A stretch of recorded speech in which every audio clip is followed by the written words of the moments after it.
अस्सलाम वालेकुम। 7 RY कैसे में यास्मीन खान और आज है 8 मई 2026। नाज़रीन, मैं आपको स्पेशल न्यूज़ में इसहाक डार साहब के बारे में बता रही हूँ कि जिनको इतनी अहम सीट पर बिठाया गया है और फिर इसके बाद इनको वाइस प्रेसिडेंट का भी ओहदा दिया गया है। और ये वैसे इस काबिल तो नहीं है, लेकिन आप इनकी जो बेसिकली इनकी बैकग्राउंड और इनकी असलियत है, ये इनके वालिद साहब क्या करते थे और किनके बेटे और उन्होंने कितनी दौलत बना डाली है, ये आप क्लिप खुद सुनिए और देखिए। यहाँ पे एक मिनिस्टर है, उसका बाप क्या लाहौर में साइकिलों को पेंचर नहीं लगाता था? वो 12,000 रुपए पे मुलाजिम नहीं था नजीर एंड कंपनी के पास? उसके पास अरबों रुपए कैसे आ गए? मैं इसहाक डार की बात कर रहा हूँ। कैसी हमारी हुकूमत है? 4.5 साल वो सेनेटर था मगर पाकिस्तान नहीं आया। पिछली तनख्वाह भी दी उसे और आपने सेनेट भी बनाया और अब डिप्टी प्राइम मिनिस्टर भी आपने बनाया है। कौमें इस तरह तरक्की नहीं करती, उसके लिए कोई पैरामीटर होता है। अगर पाकिस्तान को ठीक करना है, 5,000 का नोट बंद करें, टैक्स की रेशो कम करें, बिजली के रेट कम करें, पाकिस्तान की इंडस्ट्री को इंसेंटिव दें। देखिए अयूब खान साहब खुद इंडस्ट्री लगा के देते थे। कंदारा उस वक्त जीप बनाती थी 1960 में, हमने खुद एक्सपोर्ट किया पाकिस्तान। और 1960 की दिहाई में अयूब खान ने 10 करोड़, उस वक्त जब डॉलर में खास 2 रुपए का था या 2.5 रुपए का था, अयूब खान साहब ने जर्मनी को कर्जा दिया। एमिरेट्स एयरलाइन पाकिस्तान PIA ने बनाई थी। उस वक्त 8 सेंट में और 7 सेंट में इंडिया ने और बांग्लादेश ने ली थी बिजली। इन्होंने 16 सेंट में एग्रीमेंट किया था, किक बैकें हुई थी उस वक्त। उसकी इंक्वायरी क्यों नहीं कर रहे? 100 अरब डॉलर से ज्यादा IBPs ले चुका है अब तक हमसे, इस गरीब अवाम से जिनके पास रात की रोटी नहीं, इनके पसीने निचोड़ दी। इनको नहीं पता यहाँ पे एक मिनिस्टर है उसका। तो नाज़रीन, आपने ये देखा है क्लिप में, आपको खुद इनकी हकीकत पता चली कि वैसे ऐसे लोग पाकिस्तान में बैठे तो पाकिस्तान ने क्या तरक्की करनी है। अब इसके बाद आप ये भी देखें कि मैं आपको दूसरा क्लिप भी दिखाने लगी हूँ कि एक लड़के ने जो कि 23-24 साल का है, उसने अपनी सास से भी शादी कर ली और बेटी से भी कर ली। इसको शायद कोई और रिश्तेदार नहीं मिला, अगर वो भी मिल रहा होता तो उससे भी कर डालता। तो नाज़रीन, ये आप पहले क्लिप देखें, फिर उसके बाद अफसोस ही करेंगे और उसके बाद क्या करेंगे। अच्छा, ये नई गर्लफ्रेंड थी। अच्छा, और हम लोग ने शादी कर ली है तीनों ने, ठीक है? अच्छा, ये 45 साल की है। हाँ, ये 24 साल की है। और आपको तो मेरी एज बताइए, मैं अभी 24 साल का ही हूँ। तो आपने मतलब अपने सास से भी अपने गर्लफ्रेंड मतलब इनकी मम्मी और बेटी दोनों से शादी की हो ना? बिल्कुल बिल्कुल। भाई देखो, मैंने इसलिए आपको बुलाया था प्रकाश भाई, नॉर्मल सी बात है। आप इनसे शादी करके खुश हो? बिल्कुल खुश हूँ। कोई जबरदस्ती नहीं ना? कोई जबरदस्ती नहीं सकते यार। क्या आपकी एज कितना है? 45। यानी कि ये आपकी बेटी है? हाँ बेटी। तब बेटी और माँ एक ही लड़की सब शादी की है? हाँ भाई, मैं वही तो दिखाने के लिए बुलाया। दुनिया कुछ भी बोलती है, लेकिन देख रहे हो हम खुश हैं। तो खुश है तो खुश है, क्या दिक्कत आ रही है? देखो मैं इनसे भी प्यार करता हूँ और इनसे भी। और दुनिया खुशी थोड़े देती है, दुनिया रोटी थोड़ी देती है, पानी थोड़े पिलाने आती है। यही दोनों देखते हैं, तो क्यों नहीं करें शादी? भाई देखो, इनके पास पति नहीं है और ये मेरी गर्लफ्रेंड थी पहले, तो अब इनको भी सारा मिल गया और ये तो है ही मेरी पर्सनल। एक बात बताओ, आपका एज 45 है, जब आप शादी की हो तो पति पत्नी वाला संबंध भी मना हो गया? नहीं वही बात कर रहे हो आप। शादी किया है, इतना समझना आपके लिए काफी है। दुनिया में सभी शादी करते हैं, क्या सबसे पूछने जाते हो? सहारा मिल रहा है तो सब कुछ मिलता है। तो वो मेरा फर्ज जो है, मेरा जो काम है वो तो मैं तो पूछूंगा ही। बिल्कुल भाई, मैंने बुलाया किस लिए था? आपको यही बताने के लिए बुलाया। देखो भाई, हम लोग खुश हैं, मुझे दुनिया से कोई मतलब नहीं है, मैं खुश हूँ, मेरी शादी हो गई भाई, मैं आराम से लंबी लाइफ जीऊंगा अच्छे से।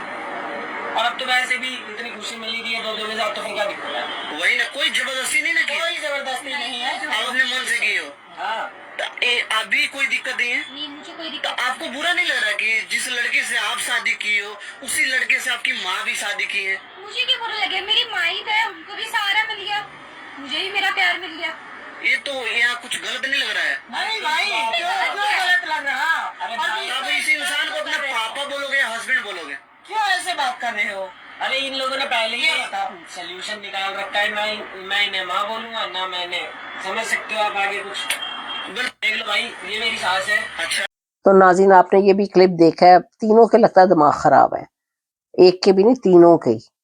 तो नाज़रीन, ये इन्होंने शादी की, पता नहीं कैसी शादी हुई है।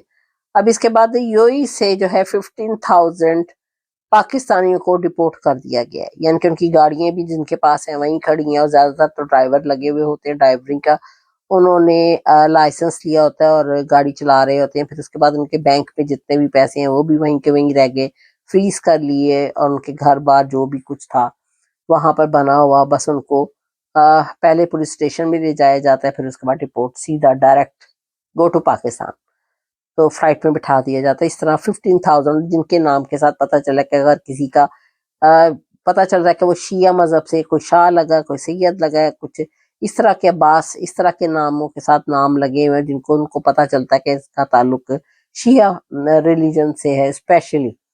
تو ان ساروں کو 15,000 بندوں کو جو ہے وہ پاکستان ڈپورٹ کیا گیا ہے. اب اس کے بعد ایک اور بھی میں آپ کو کلپ دکھانے لگی ہوں. یہ عدیل راجہ صاحب ہیں کہ وہ کیا کہہ رہے ہیں.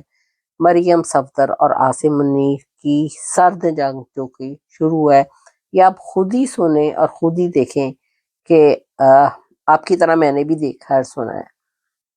اور سیاست کا گندا کھیل کھیلا جا رہا ہے پاکستان میں، اس کی حقیقت آپ کو بتاؤں گا. جو ون کانسٹیٹیوشن ایونیو سے جو قصہ شروع ہوا ہے محسن نقوی کا.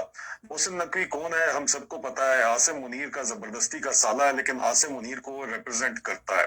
عاصم منیر اس وقت جو ہے ہماری اطلاعات کے مطابق اس نے جو کرنا تھا مریم کے ساتھ جو بھی کرنا تھا کر چکا ہے. اس کا دل بھر چکا ہے اور اس کو اب نئے پھول بہار کے اندر جو کھلتے ہیں وہ اس کو زیادہ پسند ہے. بڈھی گھوڑی لال لگام والا سین جس کے دانت بھی جو ہے وہ پیلے ہیں تو وہ اس کو بھی پسند نہیں ہوگے. یہی ہو سکتا ہے اور کیا ہو سکتا ہے. اس طرح کے کاموں کا اسی طرح کا انجام ہوتا ہے اور اس طرح تو ہوتا ہے اس طرح کے کاموں میں. مریم نے، میں نے اس کے اوپر رپورٹ کیا تھا پچھلے سال جب عاصم منیر کے ساتھ بہت زیادہ ملاقاتیں تھیں، بہت زیادہ گپ شپ تھی، تو اس نے عاصم منیر کو کہا تھا کہ محسن نقوی کو فارغ کرو.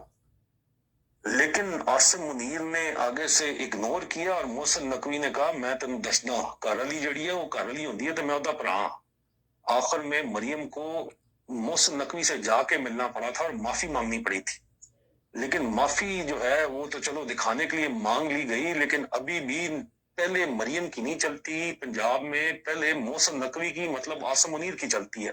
مریم نواز کو بیگم صاحبہ نے، میں نے آپ کو کہا تھا ارم آپا آخر میں گھر والی ہوتی ہے، ٹھیک ہے. وہ محسن نقوی نے جو ہے وہ سالہ آدھے گھر والا، اس نے مریم کو اپنی اوقات کے اندر رکھا ہوا ہے اور شہباز شریف کو اپنی نوکری کی فکر پڑی ہوئی ہے کیونکہ محسن نقوی وزیر اعظم بننے کے چکر کے اندر یہاں پہ بیٹھا ہوا ہے. تو گیم اس وقت بڑی سخت ہے اور شہباز شریف ہی کی جانب سے اس وقت سٹینڈ لینے کی کوشش تو کی جا رہی ہے ون کانسٹیٹیوشن ایونیو کو لے کے، لیکن اندر کھاتے گیم کیا چل رہی ہے وہ 28ویں ترمیم کی طرف گیم چل رہی ہے. یہ جو ناظرین یہ آپ کو میں کلپ دکھا رہی ہوں. تو ناظرین آپ نے یہ دیکھا ہے کہ آپ نے یہ کلپ دیکھا ہے اور ایکچولی یہ عدیل راجہ صاحب بھی آرمی میں رہ چکے ہوئے ہیں، اس لیے ان لوگوں کے کانٹیکٹس ہوتے ہیں آرمی میں ہی اور یہ اس طرح کی خبریں نکالتے ہیں.